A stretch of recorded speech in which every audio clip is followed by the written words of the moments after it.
Hi, good afternoon, Kendra. My name is Charlene. I'm an MSW intern here, and I'm glad you're here with me today. So, before we start our session, I just want to go over confidentiality. I'm not sure if you know too much about confidentiality, but if you do, it's a little refresher for you. So, confidentiality means that anything you tell me stays with me. It does not leave these four walls.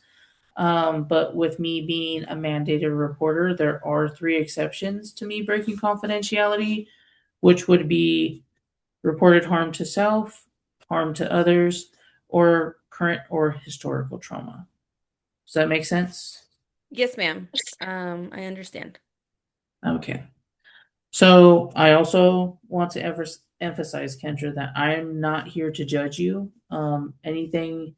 This is a safe space. So I'm not here to tell you what to do. I'm here to support you and work with you. And I'm not going to pressure you to tell me things that you don't want to.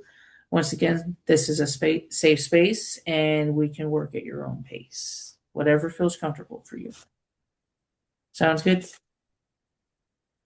Yes. Okay. So, how are you feeling right now meeting with me? Honestly, I'm a little nervous. I've never done therapy or talked to anybody like this before, so yeah, I'm just a little nervous. Yeah, it's completely understandable. A lot of, my clients that come in for the first time come in a little nerve-wracked. But it's just like your first day of school. You don't know anybody. You're worried if you're going to make friends or when you first start riding a bike.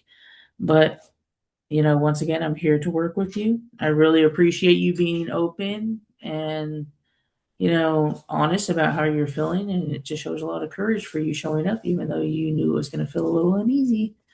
So, with that being said, what about today made it a little nerve-wracking for you? Probably all of it, but mostly because I don't open up um at all. And I miss my family, I miss my mom, I miss my brother and my sister. And I miss my dad. My dad died when I was little. And it may sound weird, but I sometimes talk to him. Sounds like you're going through a lot, you know. What you're saying is, opening up feels a little unfamiliar and maybe a little uncomfortable. Well, that makes a lot of sense. But like I said, we can take it slow and you're always in control of the narrative and the conversation. So what you choose to share with me is up to you. Okay. So with that being said, to help me know you a little better, I'd love to get to know you as a person. So to begin, I just want to start off by asking when you're not dealing with the stressors of school and, life, what do you do for fun? Like, what helps you relax? I scroll on my phone. I also listen to music. I like to write poetry. I like to walk our foster dog. And I like to go outside. I really like science. And I like to look at plants and animals and identify them. And also, I like to cook with my foster family. We try like new recipes, and they make me feel very supported and like they're really looking out for me. Okay, sounds like you have a really good support system. And, you have a few creative outlets, which is amazing. I'm sure you and your step family make, or foster family, I apologize, make some really good meals. And I would love to hear your poetry one day. So yeah, you have many outlets. Those are very important to have. So what I'm hearing is when you're listening to music and writing your poetry and walking the dog outside, it creates some space for you to breathe.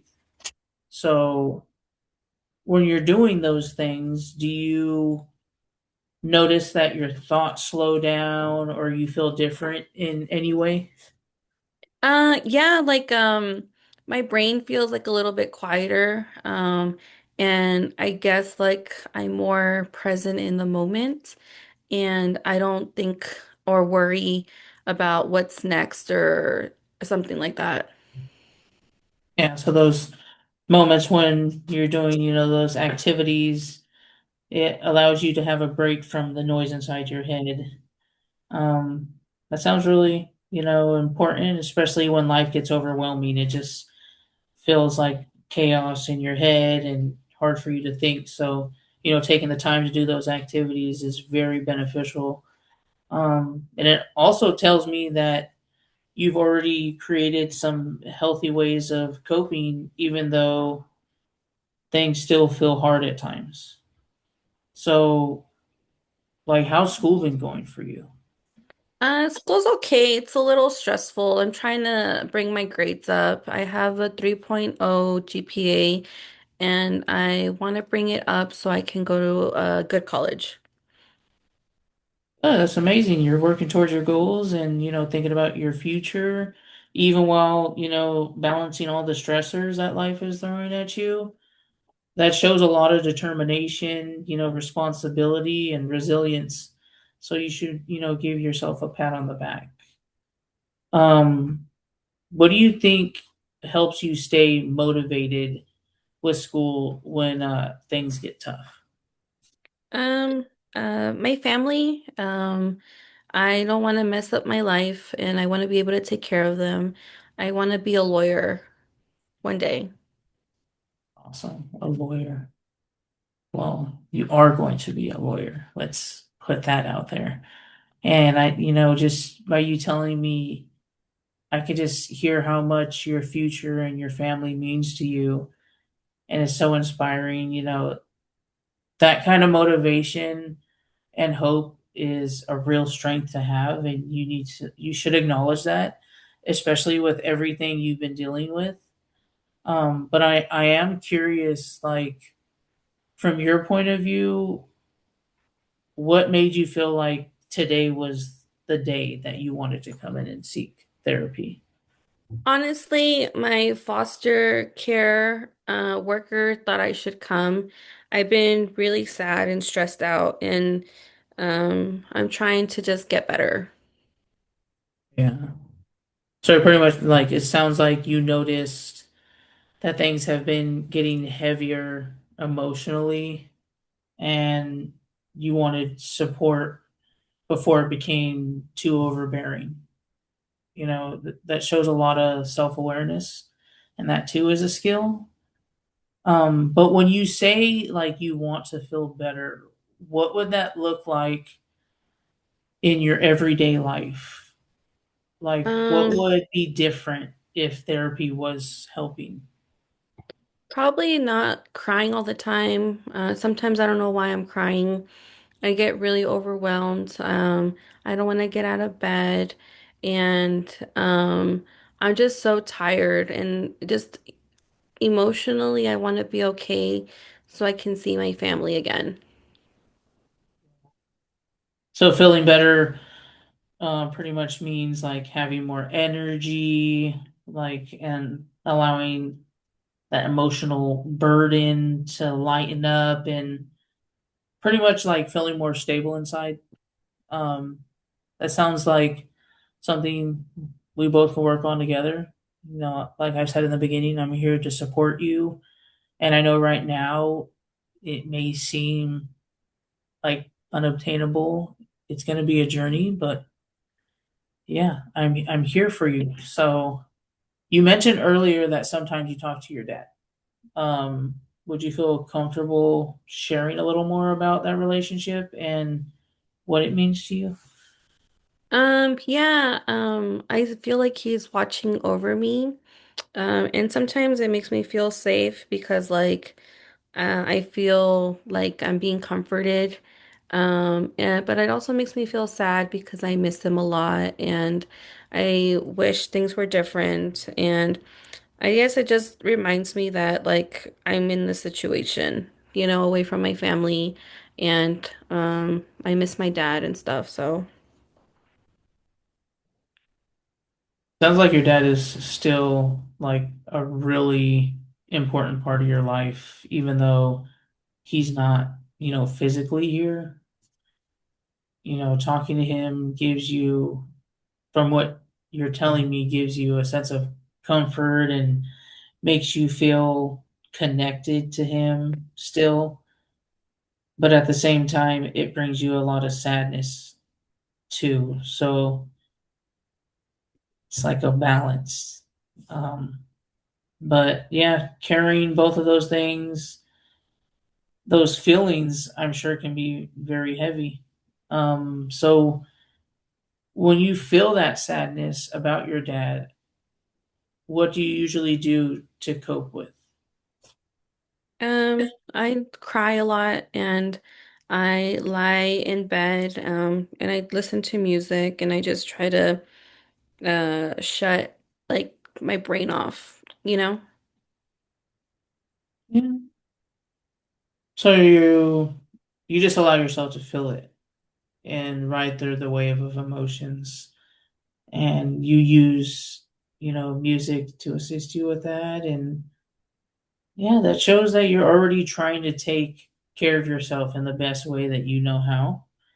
Utilizing those coping skills like listening to music, it is great. And there's nothing wrong with allowing yourself to go through the emotions and feel and cry and express, um, and not to suppress it.